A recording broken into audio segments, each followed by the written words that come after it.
You tell yourself you'll start after just 5 more minutes. Then those 5 minutes become an hour. Then the day's gone, and you're lying there wondering what's wrong with you. Why can't you just do the thing?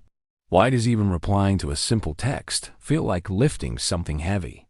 And somewhere in the back of your mind, a voice starts whispering the word you've been dreading. Lazy. Maybe I'm just lazy. Maybe I've always been like this. But here's what nobody tells you. That voice is lying to you. What you're calling laziness might actually be something your body has been trying to tell you for months, maybe even years. And the strange part is, the harder you push against it, the louder it gets. Almost like it's protecting you from something. Stay with me, because by the end of this, you're going to look back at every time you called yourself lazy and realize you were reading the signals completely wrong. Let's start with something most people never think about. Laziness, the real kind, is actually rare. Genuine laziness looks like this. You have the energy. You have the motivation. You simply choose not to act. But what you're experiencing feels nothing like that. You want to do the work. You care about the outcome. You just can't seem to make your body cooperate. That gap between wanting to do something and being physically unable to start it, that's not laziness. That's exhaustion wearing a disguise. Think about it. A lazy person doesn't feel guilty about not doing things, but you do. You feel it constantly, this quiet hum of shame underneath everything, like you're failing some invisible test every single day. That guilt is actually a clue. It means part of you still deeply cares. And burnout doesn't erase caring. It just buries it under exhaustion so heavy you can barely lift your own thoughts. Here's where it gets interesting. Psychologists who study burnout describe it as a state of chronic depletion, not just physical tiredness, but emotional and cognitive tiredness too. Your brain runs on limited resources, much like a phone battery. Every decision you make, every emotion you regulate, every piece of stress you absorb, it all drains that battery. Most people assume rest means sleep. But burnout isn't only about hours of sleep. It's about resources that sleep alone can't refill. Now here's the first sign most people completely miss. You start needing motivation just to do things you used to do automatically. Brushing your teeth, answering a message, making food. These used to require zero thought. Suddenly they feel like decisions you have to talk yourself into. Some psychologists call this decision fatigue, when the part of your brain responsible for planning and self-control, the prefrontal cortex, becomes so overworked that even tiny choices feel enormous. Imagine your mind as a muscle that has been lifting weights all day without rest. By evening, it's not that the muscle refuses to work. It simply can't anymore. But that's only part of the story. Because burnout doesn't just affect your energy. It affects your emotions too. And this is where it gets stranger.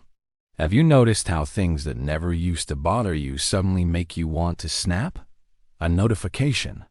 A minor inconvenience. Someone asking what's for dinner.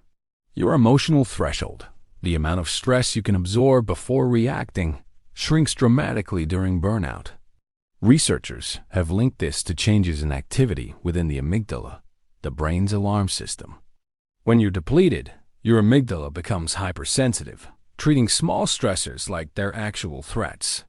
So you're not overreacting. Your nervous system is simply running on empty, and empty nervous systems misread everything as danger. That's the second sign. Irritability that doesn't match the size of the situation. Not because you're a bad person, and not because you're weak, but because your emotional regulation system, the part of you responsible for staying calm, is exhausted just like the rest of you. Now here's where most people get confused, because they assume burnout only happens from overworking. But that's not the whole picture. What if I told you it's possible to burn out from doing almost nothing at all? This sounds contradictory until you understand what's actually happening underneath. Burnout isn't only caused by physical output.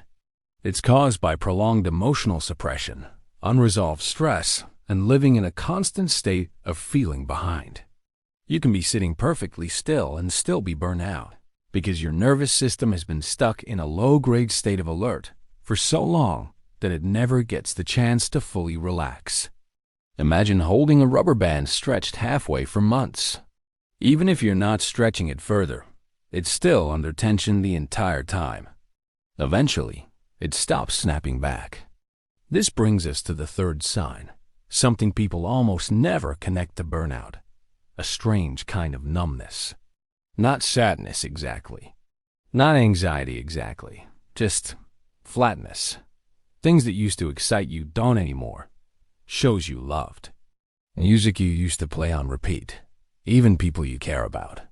You still love them, but the feeling seems muted, like you're watching your own life through glass. Psychologists sometimes describe this as emotional blunting, a subtle form of self-protection your mind creates when it's been overwhelmed for too long. Basically, your brain, in an attempt to protect you from being hurt further, quietly turns the emotional volume down. The problem is, it turns down the good feelings too. Now here's the part almost nobody talks about. Burnout doesn't just affect emotions and energy. It changes how your brain processes memory and focus. Have you noticed forgetting things you never used to forget? Walking into a room and blanking on why you're there. Rereading the same sentence 5 times without absorbing a single word. This isn't a sign that you're becoming forgetful or unintelligent. It's your brain prioritizing survival over storage. When your nervous system perceives ongoing stress, it shifts resources away from memory formation. Because from an evolutionary standpoint, memory feels like a luxury when your system believes it's in danger. Your ancestors didn't need to remember where they left their keys while running from a predator. They needed to react. Your brain still runs on that same ancient wiring, even when the threat is invisible, like an overflowing inbox or constant pressure to keep performing. That's the fourth sign. Brain fog that feels almost physical, like wading through static. But here's where the twist comes in, the part that changes everything. You'd think burnout would make you want to slow down, but for so many people, it does the opposite. It creates a strange kind of restlessness, a nagging, anxious energy that refuses to let you rest even when your body is begging for it. You lie down to relax, but your mind starts racing through everything you should be doing instead. This happens because burnout often overlaps with something called functional freeze, a nervous system state where you're simultaneously exhausted and wired. Your body wants to shut down, but your mind refuses to stop scanning for threats or responsibilities. It's like pressing the gas and the brake at the same time. No wonder rest doesn't feel restful anymore. And that's the fifth sign. Feeling tired but wired. Exhausted yet unable to truly relax, like your nervous system forgot how to power down. Now here's something deeply human about all of this. Somewhere along the way, many of us learned that our worth is tied to our productivity. That if we're not doing, we're not valuable. This belief doesn't come out of nowhere. It's shaped by families, schools, workplaces, even social media, environments that quietly teach us rest is something you have to earn. So when burnout hits and your body forces you to slow down, a part of you panics. You feel like you're falling behind, not because you actually are, but because you've been conditioned to equate stillness with failure. This is where the sixth sign appears, and it might be the most painful one. A quiet identity crisis, a sense of losing yourself. Because if you're not the person who gets things done, who are you? People experiencing burnout often describe this unsettling feeling of not recognizing themselves anymore. Not because they've changed as people, but because the coping mechanisms they built their identity around, hustle, achievement, constant output, have finally hit their limit. Psychologists sometimes describe this as an erosion of self-efficacy, the belief in your own ability to influence your life. When that belief cracks, it can feel like you're losing yourself entirely, when really, you're just losing an unsustainable version of yourself, the one built on running without rest. Now here's something worth sitting with for a moment.